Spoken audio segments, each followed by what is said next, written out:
আমরা নিজেরাই এখন পর্যন্ত মানুষ হতে পারিনি, আমরা নিজেরাই অমানুষ রয়ে গেছি। আমরা কি করতেছি? ইসরায়েলের বিপক্ষে আমরা প্রতিবাদ করতেছি, ইসরায়েলের অমানুষগুলোকে আমরা মানুষ করার চেষ্টা করতেছি। গতকালকে এশিয়া মহাদেশের ভিতরে সবচেয়ে বড় জামায়াত হয়ে গেছে আমাদের বাংলাদেশে। এত বড় জামায়াত আমার জীবন আমি কখনো দেখিনি, মানে প্রতিবাদ মিছিল, প্রতিবাদ সভা আমি আর কখনো দেখিনি। এত বড় প্রতিবাদ সভা হয়ে গেছে আমাদের বাংলাদেশে। হ্যাঁ, এখানে কি হয়েছে? এখানে এরা প্রতিবাদ করার জন্য আসছে, এরা ফিলিস্তিনির পক্ষে লড়ার জন্য আসছে, ইসরায়েলের বিপক্ষে স্লোগান দেওয়ার জন্য আসছে। অথচ এরা কি করতেছে? এখানে এসে এরা সরোয়ার্দী উদ্যানে আম গাছ পুরো সাফা করে ফেলতেছে। এদের মাথায় টুপি আছে, এদের এই যে মুখে দাড়ি আছে, এদের পাঞ্জাবি আছে, এরা ফিলিস্তিনি পতাকা বাণী বহন করতেছে। এরা গাছের আগায় উঠে গেছে। কিসের জন্য উঠছে? আম লুটপাট করার জন্য, আম খাওয়ার জন্য। এখান দিয়ে হুজুরেরা কি করতেছে? হুজুরেরা প্রতিবাদ সভা চালু করে দিছে, হুজুরেরা প্রতিবাদ করতেছে, আর এরা আম গাছ উড়ে আম খাইতেছে। আর যারা এগুলো করতেছে এরা ছোটখাটো ছেলে ফেলে নয়, 3 বছরের, 4 বছরের, 10 বছরের ছেলে ফেলে নয়, 16 বছরের ছেলে ফেলে নয়। এদের সবার আপনার দাড়ি মোজ অনেক ক্ষেত্রে ফেকে গেছে। এরা পৃথিবী সম্বন্ধে জানে, পৃথিবী সম্বন্ধে এরা বুঝে। হ্যাঁ, এরা কোনটা ভালো কোনটা মন্দ এরা সবকিছুই বুঝে। এরা কি করতেছে? এরা এখানে এসে আম গাছ সাফাই করে ফেলতেছে। এরা কি সত্যি প্রতিবাদ করার জন্য আসছে এখানে, নাকি চুরি করার জন্য এখানে আসছে? এরা কি এখানে আনন্দ মিছিল করার জন্য আসছে? আজকে এই প্রশ্ন হচ্ছে আপনাদের কাছে। অনেকেই এটা নিয়ে কথা বলতে চাচ্ছে না, কারণ একজন দাড়িওয়ালাকে সেখানে দেখা গেছে, একজন টুপিওয়ালাকে সেখানে দেখা গেছে। সে কি করতেছে? আম গাছে উড়ে আম ফাটতেছে, সে বান্দর হয়েছে।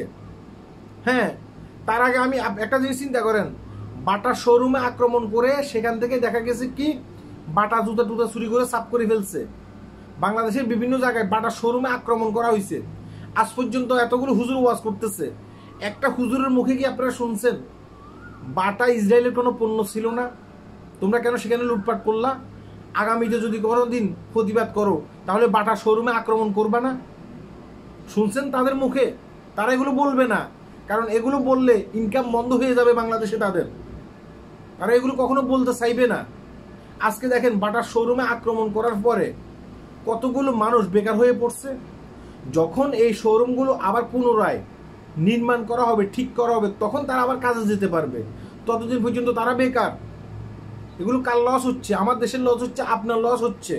কথাগুলো মন দিয়ে শুনবেন। এই যে আমি যে মালয়েশিয়াতে আছি না, মালয়েশিয়ান যিনি প্রাইম মিনিস্টার আছে না, দক্ষিণ এশিয়ার ভিতরে আমি মনে করি যে সবচেয়ে বেশি যদি আপনার ফিলিস্তিনিকে সাপোর্ট করে থাকে এই আনোয়ার ইব্রাহিম আছে, যিনি মালয়েশিয়ার প্রধানমন্ত্রী। তিনি সরাসরি আপনার টাকা ডোনেশন করেন। তার দেশেও কিন্তু প্রতিবাদ হয়, তার দেশেও প্রতিবাদ হয়, কিন্তু এভাবে জনসমুদ্র করে প্রতিবাদ হয় না, পুরো বিশ্বকে এভাবে দেখায় না। কারণ তাকেও বিজনেস করতে হয় সারা বিশ্বের মানুষের সাথে। প্রতিবাদ আপনি করবেন, প্রতিবাদের কিছু নিয়ম কারণ আছে। রাস্তা বন্ধ করে তারপরে দেখা গেছে কি আপনি প্রতিবাদ করতেছেন, আপনি মিছিল মিটিং করতেছেন সেখানে।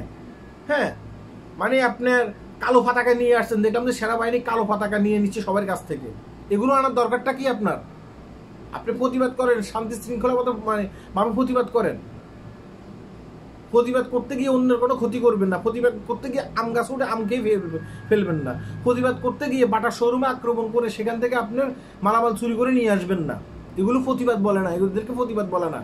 আমি জানি আমার আজকের এই ভিডিওটি দেখার পর অনেকে দেখা গেছে কি আমার বিপক্ষে কথা বলবেন। আপনি বলতে পারেন, সত্য তো বলতে হবে, তাই না? হ্যাঁ, পুরো বাংলাদেশটাকে মানে আপনার পুরো বিশ্বের কাছে আপনি কি করতেছেন? কলঙ্কিত একটা দেশ হিসেবে গড়ে তুলতেছেন। এই বাংলাদেশ একটা জঙ্গলি রাষ্ট্র, আপনি এইভাবে বাংলাদেশটাকে কিন্তু প্রেজেন্ট করতেছেন। এগুলো তো ঠিক না। আপনি দেখেন সৌদি আরবের কথা একবার চিন্তা করেন। এখানে দেখা গেছে ফিলিস্তিনিতে মানুষ মরতেছে, তারপর আপনার গাজায় মানুষ মরতেছে, আর ফিলিস্তিনি কি করতেছে, সরি সৌদি আরব কি করতেছে? সৌদি আরব তার দেশে মদিনা শহরের একটু দূরে, একটু অদরে তারা সেখানে ডিজি মিছিল করতেছে, মেয়েদেরকে এনে মানে ছোট ছোট কাপড় চোপড় পরাইয়া নাচানাচি করতেছে। অথচ ইসলামের শুরু সেখান থেকে, কোত্থেকে? সৌদি আরব থেকে ইসলামের শুরু। হ্যাঁ, যে সৌদি আরবকে আমরা মনে করি যে নবীর জন্ম না হইলে সৌদি আরব হতো না, নবীর জন্ম না হইলে ইসলাম হতো না।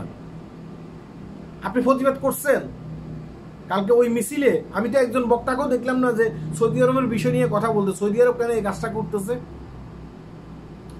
সৌদি আরবের বিষয় নিয়ে কথা বলতে, সৌদি আরব কেন এই কাজটি করতেছে, কেন ডিজি মিছিল করতেছে, ফিলিস্তিনি ভাই বোনদের উপরে আক্রমণ হচ্ছে, তারা কেন সেখানে ডিজি মিছিল করতেছে, আরব আমিরাদের আপনার আরব আমিরাদের যেসব মন্ত্রী মিনিস্টাররা আছে তারা কি করছে জানেন? ইসরায়েলের যে স্বরাষ্ট্রমন্ত্রী আছে, স্বরাষ্ট্রমন্ত্রীর সাথে মিছিল করতেছে, আপনার বৈঠক বসছে কিভাবে দুই দেশটাকে আরো ভালো উন্নত করা যায়। হ্যাঁ ভাই, আমি যেগুলো কথা বলছি এগুলো বাস্তব কথা বলছি, তাই একটু বিবেক বোধ কাজে লাগিয়ে কাজ করবেন। এমনি এই দেশটা হচ্ছে গরিব রাষ্ট্র, এই দেশটাকে যদি আপনারা আরো একবার করে দেন, হ্যাঁ একবারে ডাস্টবিনে ফেলে দেন, তাহলে এই দেশ কখনো উন্নত হতে পারবে না। এই যে বিশ্ব নেতারা তারা অনেক কিছু চিন্তা ভাবনা করে প্ল্যান করে তারা কি করতেছে, তাদের দেশটাকে বাঁচিয়ে রেখে পরে প্রতিবাদ করতেছে। সৌদি আরব কি তাদের কাছে কি প্রতিবাদ করার মতো সেই সরঞ্জাম নেই? অবশ্যই আছে, কিন্তু তারা কি করতেছে? ডিজে পার্টি করতেছে। অথচ আপনি হচ্ছেন সবচেয়ে বড় মুসলিম আমাদের বাংলাদেশে, আপনি কি করতেছেন এখানে? আপনি সেখানে একবারে কালো পতাকা নিয়ে আসতেছেন, এটা নিয়ে আসতেছেন, সেটা নিয়ে আসতেছেন, প্রতিবাদ করতেছেন। হ্যাঁ, এগুলো তো ঠিক না। প্রতিবাদের কিছু সিস্টেম আছে, আপনি আপনার জায়গা থেকে প্রতিবাদ করেন, আগে নিজ দেশটাকে ঠিক রাখেন। আমার কথা আশা করি বুঝতে পেরেছেন। হ্যাঁ, আল্লাহ হাফেজ।